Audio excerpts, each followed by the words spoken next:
SOPs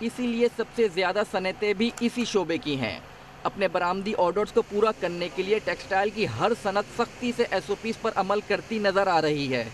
ہر textile factory میں corona virus سے بچاؤ کے لیے معلوماتی بورڈز آویزہ کیے گئے ہیں۔ فیکٹری میں آنے والوں کو ڈس انفیکٹڈ واک تھرو گیٹ سے ہو کر گزرنا لازم ہے۔ فیکٹریوں میں آنے والے ہر شخص کا درجہ حرارت چیک کیا جا رہا ہے۔ سینیٹائزرز کے استعمال سمیت اسپرے ہر چند گھنٹوں بعد لازمی کیا جا رہا ہے۔ فیکٹری مالکان کہتے ہیں کہ کوئی مالک نہیں چاہے گا کہ اس کی فیکٹری میں کورونا کا کیس رپورٹ ہو، اس لیے وہ تمام احتیاطی تدابیر اپنائے ہوئے ہیں۔ وقت کے ساتھ جب لیبر ایجوکیٹ ہو جائے گی، ٹھیک ہے یہ ہماری کاسٹ میں اضافہ تو کر رہا ہے، بٹ لائف سیونگ کے لیے اٹ از امپورٹنٹ، جو کرنا ہے تو کرنا ہے۔ اور آپ کی بات بالکل صحیح ہے کہ اس وقت تو نظر آتا ہے کہ جو اب شاید یہ زندگی کا حصہ بن گیا اور لائف ٹائم یہ اس پہ عمل کرنا ہوگا۔ پاکستانی معیشت کا دار و مدار برآمدی شعبے کی کارکردگی پر ہے۔ لاک ڈاؤن میں نرمی کے پہلے مرحلے میں ان برآمدی شعبوں کو حکومت نے سب سے پہلے کام شروع کرنے کی اجازت دی، جہاں آج کل سختی سے SOPs پر عمل کرنے کی کوشش کی جا رہی ہے۔ کراچی کے کورنگی انڈسٹریل ایریا میں قائم پیکیجنگ اور پرنٹنگ کی یہ فیکٹری ملک میں مال سپلائی کرنے کے علاوہ یورپ بھی ایکسپورٹ کر رہی ہے۔ اس فیکٹری میں لیبر سمیت ہر کسی کو جراثیم کش اسپرے ٹنل سے ہو کر گزرنا ہوتا ہے، جس کے بعد تھرمل گنز سے درجہ حرارت چیک کیا جاتا ہے۔ ٹیمپریچر نارمل ہونے پر ہی فیکٹری کے اندر داخل ہونے کی اجازت ملتی ہے، جس کے بعد ہاتھوں کو سینیٹائز کیا جاتا ہے۔ اس فیکٹری میں جگہ جگہ ہینڈ سینیٹائزرز اور آگاہی بینرز آویزہ کیے گئے ہیں۔ فیکٹری انتظامیہ نہ صرف سوشل ڈسٹینسنگ کو یقینی بنا رہی ہے، ساتھ ہی ملازمین کے لیے فیس ماسک پہننا بھی لازمی ہے۔ وہ تو تمہارے 6 فٹ سے فاصلے سے پہلے کوئی تمہارا بندہ موجود نہ ہو۔ اس فیکٹری کے مالک راشد صدیقی صاحب خود ملازمین کو کورونا سے بچاؤ کے لیے آگاہی دے رہے ہوتے ہیں۔ ان کا کہنا ہے کہ SOPs پر عمل کرانا آسان نہیں۔ اب یہ 6 فٹ کا جو فاصلہ آ گیا ہے، اس کی وجہ سے جو ہماری صنعت کی ہماری جو پیداوار ہے وہ تقریباً سمجھ لیں کہ آدھی سے زیادہ متاثر ہو گئی ہے، اس لیے کہ جن جگہوں کے بغیر ہمارے 4 لڑکے 7 لڑکے کام کرتے تھے، اب وہاں پہ 1 لڑکوں کو کھڑا کرنا پڑتا ہے۔ یہ جو ہم بنا رہے ہیں نا، یہ شجاعت علی نارتھ کراچی انڈسٹریل ایریا میں لیدر گارمنٹس کی فیکٹری چلا رہے ہیں۔ فیکٹری چلانے کی اجازت ملنے پر شجاعت علی نے اپنے لیدر مصنوعات کے آرڈرز روک کر ڈاکٹروں اور سیکیورٹی اداروں کے لیے کورونا وائرس سے بچاؤ کے لیے پرسنل پروٹیکشن یونیفارم بنانے شروع کیے۔ ابتدا میں انہوں نے یہ پروٹیکشن یونیفارم مفت میں تقسیم کیے۔ ان کی فیکٹری میں آج تمام لیبر یہی یونیفارم پہن کر کام کر رہی ہے، جبکہ فیکٹری میں داخل ہونے سے لے کر کام کرنے کے تمام قواعد و ضوابط پر عمل کیا جا رہا ہے۔ تو ہم نے سب سے پہلا تو سوشل ڈسٹینس رکھا، اس کے اندر مشینوں کو دور دور کر دیا، لوگوں کو ایک اویئرنیس پیدا کی کہ آپ ماسک پہنیں۔ ہم نے کوشش یہ کی کہ ان کو وہ ڈریس پہنائے جو ڈریس ہم ہمارے پیرامیڈیکل اسٹاف کے لیے تیار کر رہے ہیں۔ برآمدی شعبہ تو اپنی فیکٹریوں میں کورونا وائرس کے پھیلاؤ کو روکنے کے لیے ہر ممکن کوشش کر رہا ہے، لیکن ایک ایسا شعبہ بھی ہے جہاں کے سارے ملازمین گھر بیٹھے کام سر انجام دے رہے ہیں، اور وہ ہے IT کا شعبہ۔ سرکاری دستاویزات کے مطابق پاکستان سالانہ $1.25 ارب کی IT سے متعلق برآمدات کر رہا ہے۔ کورونا وائرس کے پھیلاؤ کو روکنے کے لیے لاک ڈاؤن شروع ہوتے ہی تمام سافٹ ویئر ہاؤس اور IT کمپنیز نے ملازمین کو دفاتر آنے سے روک دیا تھا۔ اب زیادہ تر اور خصوصاً بڑی IT کمپنیز ملازمین کو آفس بلائے بغیر کام کر رہی ہیں۔ پاکستان سافٹ ویئر ہاؤسز ایسوسی ایشن کے چیئرمین شہزاد شاہد کا کہنا ہے کہ لاک ڈاؤن شروع ہونے سے پہلے ہی انہوں نے اپنے تمام عملے کو لیپ ٹاپ خرید کر دیے اور انہیں گھر سے کام کرنے کا کہا۔ ہمارا یہ خیال ہے کہ جو ہماری پروڈکٹیوٹی ہے کمپنی کی وہ ماشاءاللہ امپروو ہوئی ہوگی، وہ نیچے نہیں گئی ہے اس پورے انوائرمنٹ کے اندر، کیونکہ گھر سے کام کرنے کا فائدہ یہ ہے کہ آپ کو مل جاتی ہے فلیکسیبلٹی۔ آپ کو کام آج کے دن ختم کرنا ہے تو اگر آپ صبح نہیں کرنا چاہتے، آپ دوپہر میں کر لیں، شام میں کر لیں، تو لوگوں کے پاس فلیکسیبلٹی آ گئی ہے کہ وہ اپنے جو بھی ان کا کنوینئنٹ ٹائم ہے اس کلاس سے کام کر سکیں۔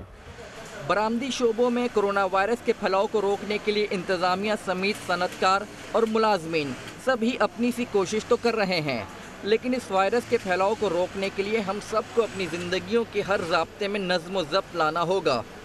کاش یہی نظام ہم پاکستان کے کاروبار میں، پاکستان کی دکانوں میں، مارکیٹس میں، بازاروں میں دیکھ لیں۔